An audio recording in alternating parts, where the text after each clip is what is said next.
მოგესალმებათ ნიკოლოს კარტოსიას პოდკასტი.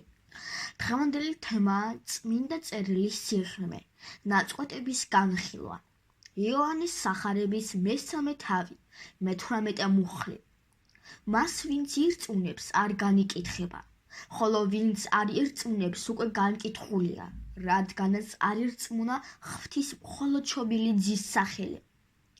ამ მუხლში ნათლად არის ნაჩვენები ქრისტიანული ხსნის თეოლოგიის ორმაგი მხარე.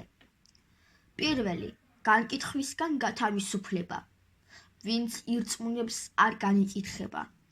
რა იგულისხმება განკითხვაში?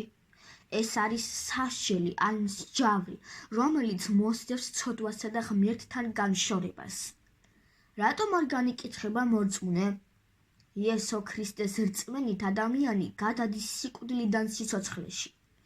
იესომ თავის თავზე აიღო მორწმუნეთა განკითხვა ჯვარზე. ეს ნიშნავს, რომ განაჩენი მოხსნილია რწმენის აქტის მეშვეობით.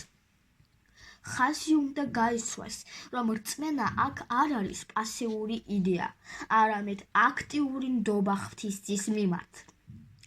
განკითხვა აწმყოში. ხოლო ვინც არ ირწმუნებს, უკვე განკითხულია. რატომ უკვე განკითხულია? ეს არის ნაწყვეტის ყველაზე ძლიერი ნაწილი.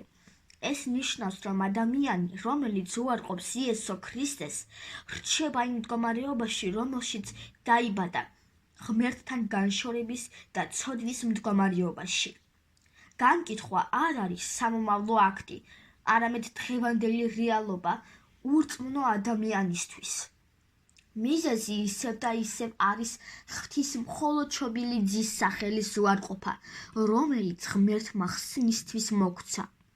იოანეს მესამე თავის მე-18 მუხლი ხაზს უსვამს ღვთის სამართლიანობასა და სიყვარულს. სიყვარულით მოგვცა ძე, მაგრამ სამართლიანობა მოითხოვს, რომ ვუპასუხოთ ამ ცხვენს. ხსნა არის უფასო ძღვენი, მაგრამ მისი მიღება სავალდებულოა. იოანეს სახარების მესამე თავის მე-16 და მე-18 მუხლი ქმნის ხსნის განტოლებას. ღვთის სიყვარულს პლუს რწმენა უდრის საუკუნო სიცოცხლეს. ღვთის სიყვარული პლუს ურწმუნოება უდრის განკითხვა დაღუპვას. ეს ხაზს უსვამს ღვთის მადლის აუცილებლობას და ადამიანის პასუხისმგებლობას.